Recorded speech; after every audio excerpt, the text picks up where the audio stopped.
এর আগের দিন দেখে গিয়েছি ভেন্ডিগুলো ছোট ছোট, আজকে মনে হয় ভেন্ডিগুলো বড় হয়ে গিয়েছে। দেখি বড় বড় ভেন্ডি হয়েছে।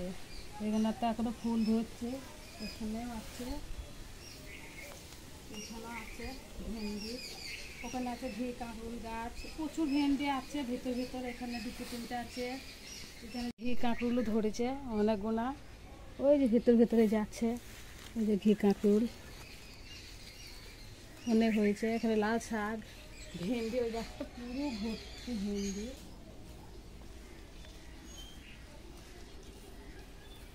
আজকে এসছি মুরগি ধরতে, তা এখানে মুরগি চড়ছে, তা মুরগিটা ধরবো।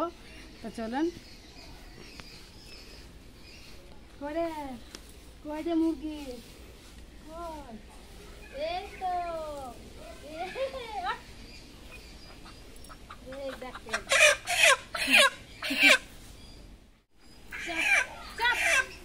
কিভাবে চিল্লাচ্ছে। চাপ চাপ, চলো বাড়ি চলে যাচ্ছে ঘরে নিয়ে।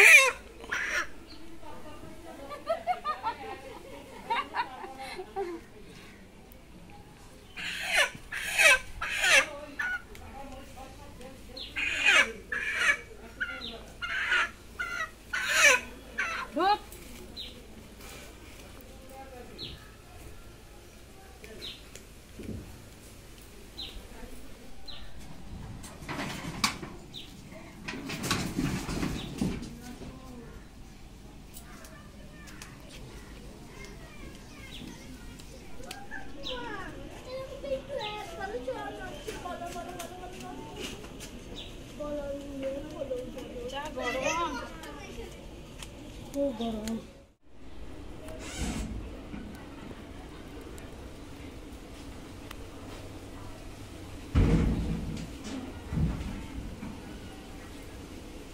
শেষ পর্যন্ত বাড়ি চলে আসলাম। এবার দেখি মুরগিটাকে বার করলে তো চিল্লাবে।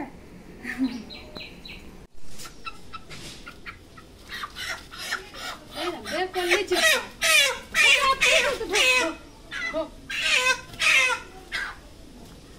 কি চিল্লানো। কড়াই খুব ভালো করে গরম করে নিয়েছি, দিয়ে দিয়েছি সর্ষের তেল। এখানে যে গোটা মুরগিটা নিয়েছিলাম, গোটা মুরগিটা খুব ভালো করে কেটে পরিষ্কার করে নিয়েছি। তেল খুব ভালো করে গরম করে নিয়েছি। এখানে আমি 4টে আলু কেটে নিয়েছি, আলু কটা ভেজে নেব। দিয়ে দিচ্ছি অল্প একটু লবণ, দিয়ে দিচ্ছি অল্প একটু হলুদ। আলু কটা খুব লাল লাল করে ভেজে নেব। আজকে বেশি আলু দিলাম না, অনেকটা মাংস আছে বলে আলু ভেজে তুলে নিচ্ছি।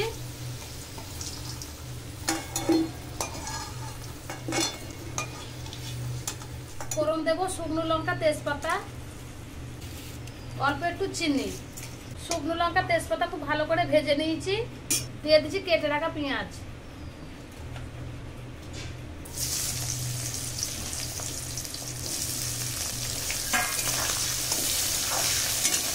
পেঁয়াজ খুব ভালো করে কষিয়ে নেব। পেঁয়াজ হালকা করে কষিয়ে নিয়েছি। দিয়ে দিচ্ছি কেটে রাখা টমেটো। দিয়ে দিচ্ছি রসুন বাটা,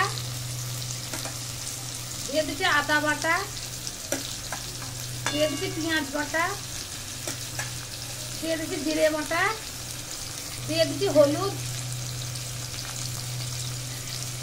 দিয়ে দিচ্ছি স্বাদ মতো লবণ, দিয়ে দিচ্ছি লঙ্কা গুঁড়ো, দিয়ে দিচ্ছি মিট মশলা গুঁড়ো। এখানে আছে জিরে গুঁড়ো, এই জিরে গুঁড়োটা দিলে মাংসটা খেতে খুব ভালো লাগে। মশলা খুব সুন্দর করে কষিয়ে নেব।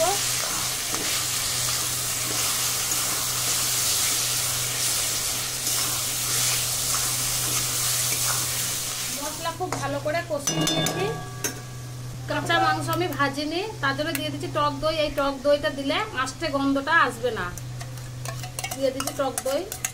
আমি এখানে 50 গ্রাম টক দই দিয়েছি, আপনারা চাইলে কম বেশি করে দিতে পারেন।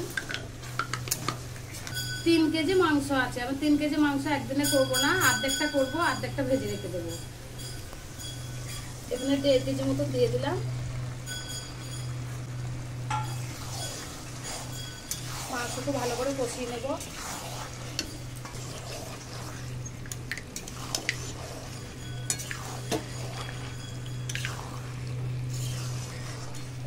মাংস খুব ভালো করে নেড়ে নিয়েছি, মাংসটা সেদ্ধ হতে দেব। ঢাকা দিয়ে দিচ্ছি। মাংস কষাতে কষাতে অনেকটা জল বেরিয়েছে, দেখতেই পাচ্ছেন। আমি কিন্তু আর মাংসতে জল দিইনি। ভেজে রাখা আলুগুলো দিয়ে দেব, ভালো করে নেড়ে দেব।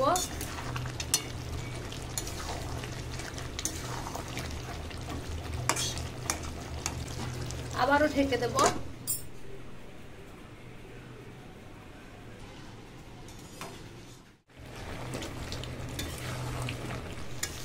মাংস খুব ভালো করে কষিয়ে নিয়েছি, দেখতেই পাচ্ছেন। মাংসটি খুব সুন্দরভাবে তেল ছেড়ে গেছে আর দারুণ একটা কালার এসছে।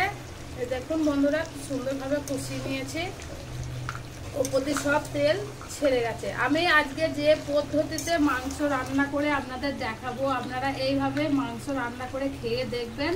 একটা মাংস যে আঁশটে গন্ধ থাকে, এই আঁশটে গন্ধটা তো থাকবে না, দারুণ খেতে লাগবে।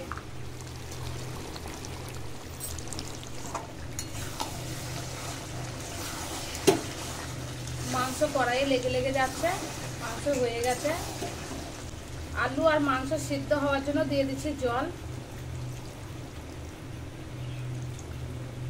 অল্প জল দেব, কারণ মাংসটা খুব ভালো করে সেদ্ধ হয়ে এসে আর একটু দিলাম সেদ্ধ করতে।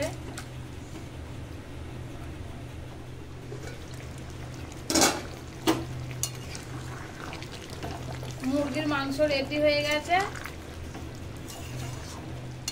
এবার দিয়ে দিচ্ছি বেটে রাখা গরম মশলা। গরম মশলা দিয়ে নেড়ে নেব।